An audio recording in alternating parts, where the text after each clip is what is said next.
नमस्ते साथियों, मैं स्नेहा स्वागत करती हूँ आपका शाश्वत पाठशाला पर। मध्य प्रदेश शिक्षक चयन परीक्षा वर्ग 3 के लिए हम साइंस का सिलेबस कंप्लीट कर रहे थे और आज उसमें हम फिजिक्स के टॉपिक्स कंप्लीट करेंगे जो कि हैं भौतिक राशियाँ और उनके मापन की विधियाँ। तो इसके तहत हम देखते हैं कि भौतिक राशियाँ क्या होती हैं। भौतिक राशियाँ,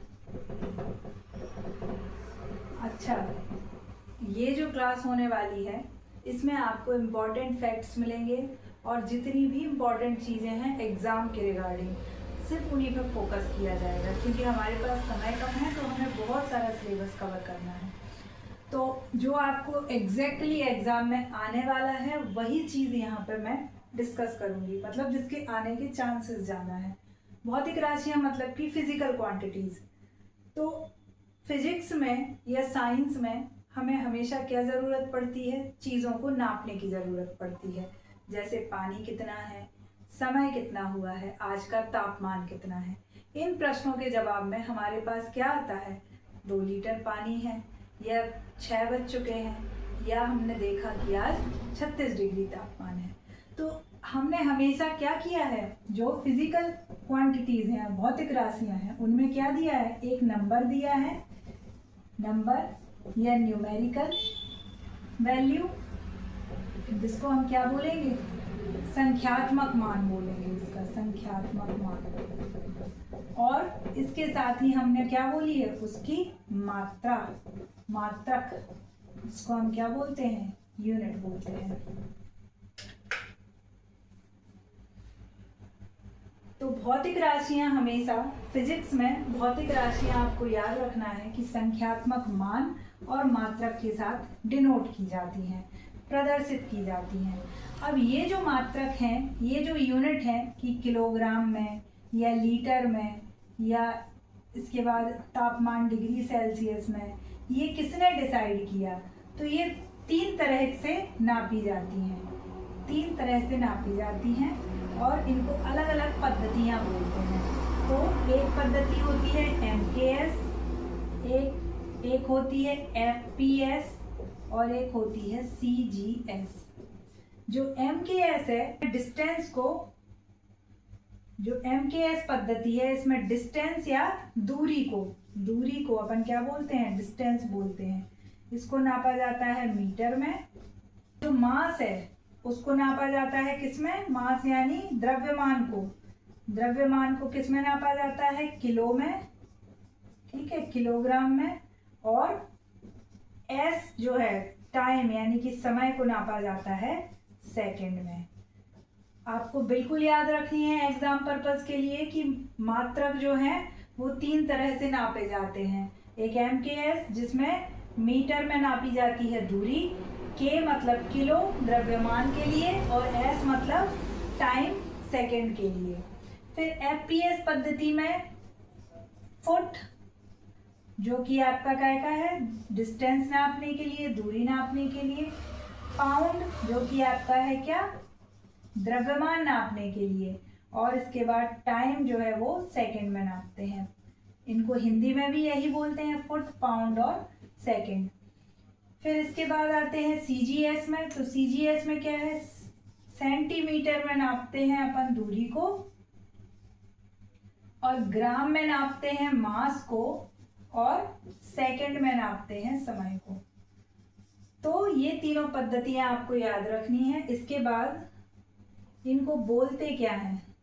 ये जो है ये कौन सी है? मीट्रिक पद्धति है, मीट्रिक पद्धति है, ठीक है।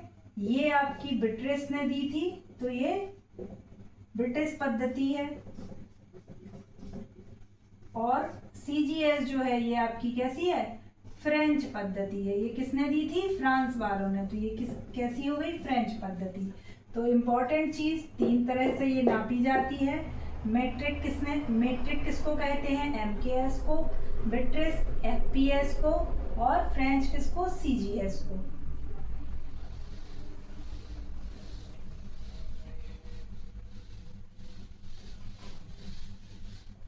अब हम 3 अलग अलग तरह से मात्रक को देख रहे थे, 3 अलग अलग पद्धतियां विश्व में चल रही थी।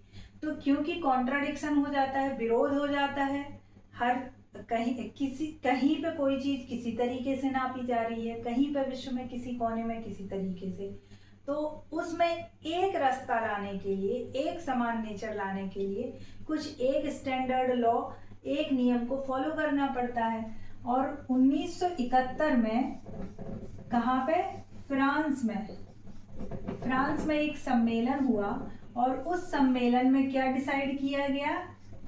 एसआई यूनिट बनाई गई। ठीक है, उस सम्मेलन में कहा गया कि हम इस एसआई का फुल फॉर्म है सिस्टम ऑफ इंटरनेशनल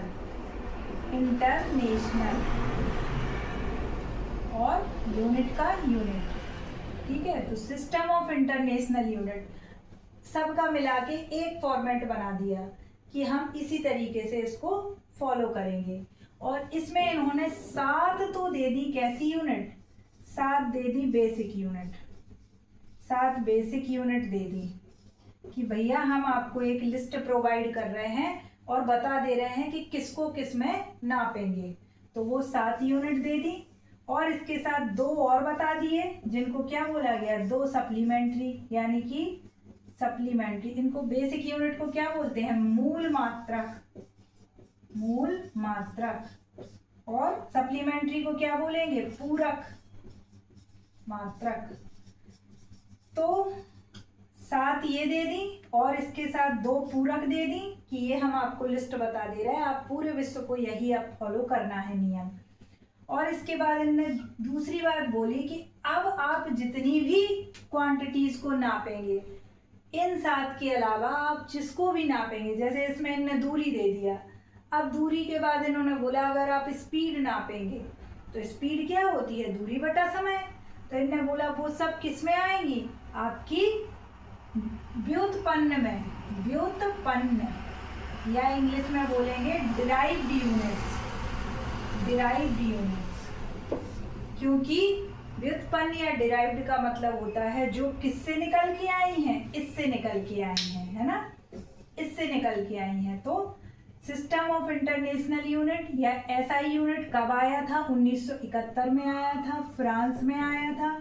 और इसने 7 दी हैं बेसिक यूनिट यानी कि मूल मात्रक और 2 दिए हैं सप्लीमेंट्री यानी कि पूरक मात्रक। इसके अलावा जितने भी हैं वो कैसे हैं? व्युत्पन्न मात्रक हैं। ये वो 7 बेसिक यूनिट हैं, मूल मात्रक हैं जो एसआई यूनिट बताई गई हैं। इसमें सबसे पहले है लंबाई। ये टेबल आपको ऐसी की ऐसी याद करनी जरूरी है एग्जाम पर्पज के लिए। इसमें से कुछ भी ऑब्जेक्टिव क्वेश्चन बना के पूछा जा सकता है। तो सबसे पहले लंबाई है जिसमें उन्होंने कहा है कि इसका मात्रक क्या है? मीटर में नापेंगे। संकेत आप एम से लिखेंगे जैसे 4 मीटर, है ना। और लंबाई को ही लेंथ बोलेंगे और लंबाई ही क्या है? दूरी है। तो कैसे बोलेंगे? 4 मीटर की दूरी है। और इसकी विमा क्या है? एल है। विमा का मतलब होता है जब आप इससे व्युत्पन्न मात्रक निकालेंगे या डिराइव्ड यूनिट निकालेंगे इससे, तो किन घातांकों का प्रयोग करेंगे, मतलब इसको डिनोट करने के लिए विमा बनाई गई है। इसको जैसे ये इसका संकेत एम है पर इसकी विमा क्या है? एल है। इसका किलोग्राम है पर इसकी विमा क्या है? मास है, जो यहाँ दिया गया है। टाइम का वैसे सेकंड में नापते हैं लेकिन विमा यानी कि इसको एक आसान तरीके से रिप्रेजेंट कर दिया है, आसान तरीके से बता दिया है थोड़ा, ताकि अपन जब डिराइव्ड यूनिट्स निकालें, जैसे कि हम स्पीड की डिराइव्ड यूनिट निकालेंगे कि स्पीड यानी कि गति की जो यूनिट है वो क्या होगी, तो वो क्या होगी? दूरी बटा समय होगी। और दूरी क्या है आपकी? मीटर में, और समय क्या है? सेकंड में। पर यही चीज हम विमा में लिखेंगे तो कैसे लिखेंगे? मीटर को एल, मतलब ये एल से यहाँ पे लेंथ की वजह से एल लिया है ना, एल से ये डायरेक्टली लेंथ आ गया। तो लेंथ और समय लिया है हमने किसमें? टी में, तो एल टी और इस एल अपॉन टी, और इसको क्या लिख सकते हैं? L T inverse. तो ये क्या हो गई? स्पीड की हो गई ये डिराइव्ड यूनिट, ऐसे निकल आई। ये आसान करने के लिए इन्होंने इसको जो डिनोट किया है उनके कैपिटल लेटर से, उसको क्या बोल दिया है? विमा बोल दिया है। तो पहली अपन ने देख ही ली है। दूसरी देखते हैं द्रव्यमान, जो कि है मास। ठीक है, इसको किलोग्राम में नापेंगे, केजी से डिनोट करेंगे, 10 केजी से डिनोट करेंगे, और एम क्या है इसका, जो विमा है।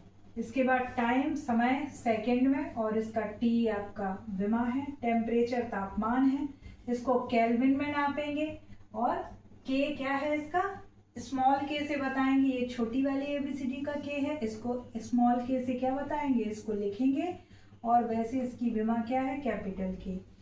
धारा यानी कि इलेक्ट्रिक करंट, जो करंट हमारे वायर्स में बह रहा है, जो धारा बह रही है, वो क्या है, करंट एम्पियर में नापेंगे। अपन देखते भी हैं, चार्जर लेते हैं जब मोबाइल का कि कितने एम्पियर का चार्जर है, ऐसे पूछते भी हैं शॉप वाले को, तो वो एम्पियर में नापेंगे और दोनों को डिनोट करेंगे कैपिटल ए से।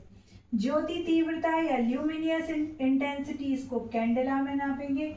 ज्योति तीव्रता का मतलब है जो प्रकाश जल रहा है उसकी क्या इंटेंसिटी है, वो कितना तेज जल रहा है, तो उसको नापेंगे कैंडेला में। CD से क्या है, उसको लिखेंगे कि इतने कैंडेला है ना, 4 कैंडेला, 5 कैंडेला, और इसकी विमा क्या है, C है। क्योंकि अगर हम इसको L दे दे तो L तो पहले ही हम यूज कर चुके। फिर पदार्थ की मात्रा यानी अमाउंट ऑफ सब्सटेंस, ये है मोल, MOLE मोल, और इसको लिखते हैं MOL और डिनोट करते हैं N से इसकी विमा को। तो ये आपके साथ हो गए। इसके बाद जो 2 थे आपके कौन से, पूरक वाले, वो हैं आपके कोण को लेकर। पूरक वाले जो थे वो है आपके किसको, कोण को लेकर, जिसमें पहला है आपका समतल कोण, और इसको नापते हैं किसमें, रेडियन में, और दूसरा है आपका क्या, ठोस कोण, इसको नापते हैं स्टेरेडियन में, और लिखते कैसे हैं, ये रेडियन है तो RD और ये स्टेरेडियन SR। तो ये आपके क्या हो गए, 2 पूरक मात्रक हो गए हैं। आपको ये 3 यूनिट भी पता होनी चाहिए। ये तीनों ही एग्जाम पॉइंट ऑफ व्यू से मोस्ट इम्पॉर्टेंट है। आपको इसमें डेफिनेशन बेस्ड क्वेश्चन भी पूछ सकते हैं, मतलब इसकी परिभाषा क्या है, उसके आधार पे जो MCQ बनते हैं वो भी पूछ सकते हैं, और इसकी क्या पूछ सकते हैं, वैल्यू भी पूछ सकते हैं। तो एक प्रकाश वर्ष क्या होता है, एक लाइट ईयर क्या होता है। तो प्रकाश क्या है, चलता है, लाइट क्या है, चलती है। लाइट की किरणें क्या है, चलती हैं, सूरज से चल के कहाँ पे आ रही हैं, धरती तक, यानी सन से चल करके अर्थ तक, हमारी पृथ्वी तक क्या हो रही है, लाइट रेज आ रही हैं। तो ये तो चल रही हैं। तो अब ये कितना चलती हैं, तो एक वर्ष में, इसकी डेफिनेशन क्या कहती है, एक वर्ष में निर्वात में, वर्ष में निर्वात में प्रकाश द्वारा चली गई कुल दूरी क्या है, 1 प्रकाश वर्ष है। तो 1 प्रकाश वर्ष बराबर कितना हो गया, 1 प्रकाश वर्ष बराबर इतनी दूरी हो गई। मतलब प्रकाश ने निर्वात में, निर्वात मतलब वैक्यूम है, वहां पे कुछ नहीं है, एयर वेयर कुछ नहीं है, तो उस वैक्यूम में, उस निर्वात में लाइट कितनी चली, 9.467 into 10 to the power 15 metre, 10 की घात कितना है, 15 है। हमें पता है अगर हम 10 मीटर लिख रहे हैं तो ये 10 मीटर है, अगर हम 100 लिख रहे हैं तो ये 100 मीटर है, और जैसे ही हमने 3 शून्य लगाए और मीटर लिखा तो ये क्या बन गया, 1 किलोमीटर बन गया। अब सोचो आप कि ये 3 शून्य की जगह यहाँ कितने लग रहे हैं, 15 शून्य लग रहे हैं। इतना ज्यादा, ये 10 की घात 3 हो गया, 10 की घात 3 बराबर 1 किलोमीटर, और ये कितना है, 10 की घात 15, 10 टू दी पावर 15। तो 1 प्रकाश वर्ष क्या है, लाइट द्वारा, प्रकाश द्वारा निर्वात में 1 वर्ष में कवर की गई दूरी, वो कितनी है, 9.467 into 10 to the power 15 metre. ये दोनों ही चीजें आपको याद रखनी है। दूसरी आती है खगोलीय इकाई। खगोलीय इकाई होती है क्या, अर्थ और सन, मतलब सूर्य और पृथ्वी के बीच में जो दूरी है उसको बोलते हैं खगोलीय इकाई, और इसकी वैल्यू कितनी है, 1.496 इंटू 10⁻11 मीटर, है ना। 1.496 गुणा 10⁻11 मीटर, इतनी दूरी है। अभी आपको ये बताई है मैंने कि कैसे घातों में बात करते हैं। अच्छा, आपने देखा कि मैंने ऐसे पढ़ा 1.496, तो जब भी दशमलव के बाद जितने भी अंक होते हैं उनको अलग अलग बोलते हैं। कभी ऐसे नहीं बोलते कि 1.496, क्योंकि दशमलव के बाद जो भी अंक है वो किसको रिप्रेजेंट कर रहे हैं, छोटी वैल्यूज को रिप्रेजेंट कर रहे हैं, तो हमेशा उनको अलग अलग ही बोलेंगे। जैसे 1.05, 1.50 नहीं बोलेंगे, 1.50 बोलेंगे। और दशमलव के बाद अगर एंड में 0 लगा है तो उसका कोई मतलब ही नहीं, मतलब जैसे 1.50 है, इसको आप 1.5 बोल सकते हैं। और अगर 1.503 होता तो आपको ऐसे ही बोलना है 1.503, 1.503 नहीं बोलना है। तो सूर्य और पृथ्वी के बीच की जो दूरी है वो क्या है, खगोलीय इकाई है और एस्ट्रोनॉमिकल यूनिट है। ये परिभाषा और ये वैल्यू दोनों चीजें याद रखनी है। पारसेक क्या होता है, तो ये दूरी की सबसे बड़ी इकाई है। दूरी हमने मीटर से नापना स्टार्ट किया था, तो मीटर से नापते नापते हमने ये प्रकाश वर्ष भी नाप लिया, खगोलीय इकाई भी नाप ली। अब दूरी की सबसे बड़ी इकाई क्या है, पारसेक। तो 1 पारसेक बराबर कितना होता है, 3.26 गुणा 10⁻16 मीटर। या फिर अब क्योंकि अपन यहाँ पे क्या कर सकते हैं, ये जो 10⁻16 है, ये 10⁻15 तो इसमें इंक्लूडेड है ही, तो ये क्या हो गया 3.26 प्रकाश वर्ष भी बोल सकते हैं, इसको लाइट ईयर भी बोल सकते हैं। तो पारसेक की परिभाषा, दूरी की सबसे बड़ी इकाई, ये बिल्कुल पूछा जाता है, और पारसेक की वैल्यू क्या है, ये तीनों ही चीज़ें मोस्ट इम्पॉर्टेंट हैं।